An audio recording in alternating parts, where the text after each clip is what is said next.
Hare Krishna, Namaste.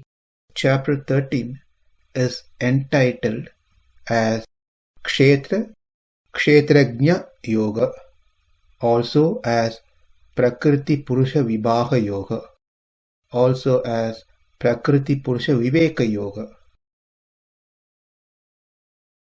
Sloka 25 and 26. Dhyānenātmani paśyanti kecid ātmānam ātmanā anye sāṅkhyena yogena karma-yogena cāpare anye evam ajānantaḥ śrutvānyebhya upāsate tepi cātitaranty mṛtyuṁ śruti-parāyaṇāḥ. The reason for combining these two slokas is because they are on the same subject, which talks about different steps within the jnanis who are in the process of self-realization. They can be broken down into 3 or 4 or 5, depends on the commentator's viewpoint. Likewise, the sloka is special because we can see the term Atma comes 3 times just in one sloka, sloka 25. Again, various commentators, they have commented on them differently. For example, Baladev Vidyabhushan, Srila Prabhupada, they have commented the 3 Atma that's been mentioned as mind, Supersoul, and self, the Atma itself. Whereas Sripad Ramanujacharya translates that as body, self, and mind. Likewise, the mention of Sāṅkhya Yoga is also taken in different viewpoints. One commentary says where it is about the Sāṅkhya Yoga itself, the well-known Sāṅkhya Yoga, whereas the another way of seeing that is as jnana-yogena sāṅkhyanam, means it is a purified jnana yoga. But to keep it simple, the essence of these 2 slokas is to convey that anyone who's in the process, in whichever level they are, they gradually step up to the next one even without their own effort, and then eventually come to the point of self-realization, which then leads one into Paramatma realization. So, Sloka 25 talks about 2 levels of jnanis, and Sloka 26 talks about another 2 levels of jnanis who are in the lower grade compared to Sloka 25. So there are a total of 4 ātmaņānis.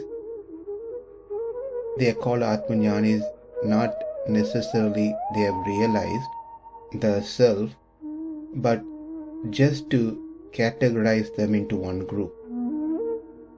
They fall into different steps or stages in this program. So let's see the meaning and then get into the details of these 2 slokas.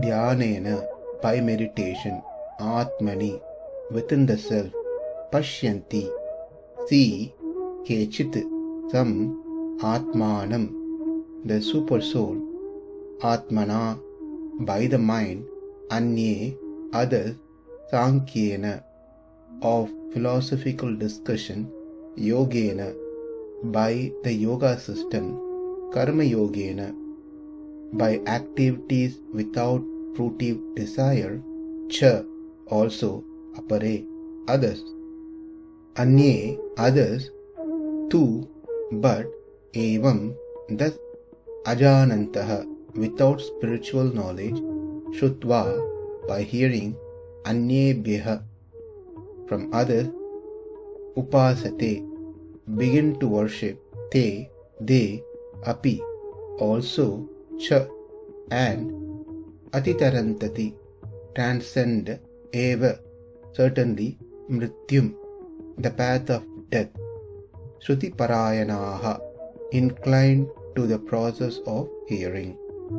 Translation: some perceive the Supersoul within themselves through meditation, others through the cultivation of knowledge, and still others through working without fruitive desires.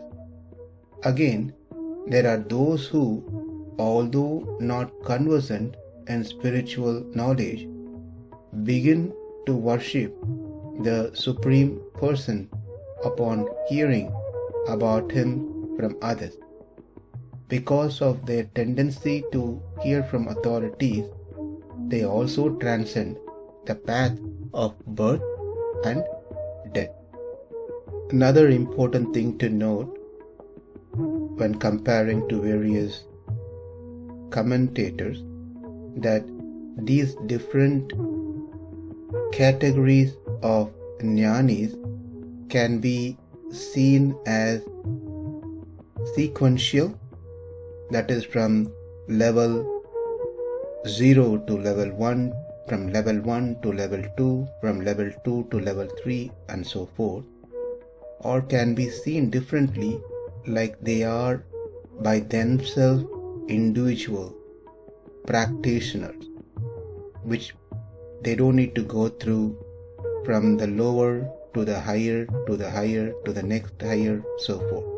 They themselves attain the result of self-realization.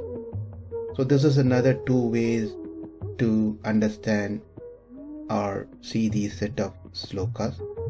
It depends on which commentary we study. Irrespective of whichever commentary that we study, the point, driving point is same, that one practices any of this recommended process and then become self-realized by purifying one's mind, because eventually it is through the mind that one can see the ātmā or the Paramatma. To keep it simple, as we said earlier, let's see who are the four ātmajñānis and how do they attain the self-realization, or how do they see the ātmā. Whenever we say ātmā, it also includes or implies the seeing of Paramatma, the Supersoul. The first is to see oneself, and the next is to see the Paramatma. So this is in align with what has been said by Srila Prabhupada in his translation and commentary. So let's not get confused and think this is something different, because Prabhupada himself in his purport in the 26th sloka mentions that from hearing one becomes self-realized. Hearing from the pure devotee, one becomes self-realized. So self-realization is an important process, which is the stepping stone to realize Paramatma. If one doesn't even understand oneself, who they are, how they are different from the body, and the nature of the body and the nature of the Atma, then they are not going to understand and appreciate Paramatma. So, Sloka 25 speaks about two Atmajnanis, one who has completed the karma-yoga and jnana-yoga successfully and sees the Atma. From this we can understand he is the top one in this list. The next in the list is one who has not completed karma-yoga and jnana-yoga. He is in the process of seeing the Atma. And in Sloka 26, the other two types has been explained, in that the first one, or in the list, the third one is one who has not even started karma jnana yoga, but then he is hearing, interested to know. Therefore he approaches someone who knows the subject matter and starts hearing. That's the third person. And the fourth one is who has no clue about any of these things and has no intention of starting anything, but then he is very much interested only knowing things or hearing.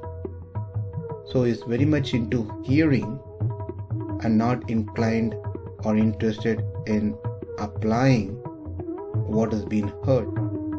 That's the fourth one. And it is very interesting and amazing to understand how Krishna is so very compassionate that he includes everyone. He does not leave anyone aside. He makes sure that even that person who is only interested in hearing also transcend this material world, meaning even he crosses over the samsara, the birth and death. In simple terms, even he attains moksha. In other words, if simply by hearing who's in the fourth level, in the bottom, can go beyond the samsara, then what to speak about those who are hearing and interested in applying what they heard? And what about those who are already applying and practicing but still not purified yet? And what about those who have completed the process and purified their mind and seen the Atma? What about them? We don't even have to say anything about them if the person who is simply hearing can be liberated. That's the power of hearing. The ears are always kept open for all of us, which means we don't have control of what is entering into our ears. There is a motorcycle sound which we hear. There is some songs goes on another area that also we can hear. Someone speaks, we hear.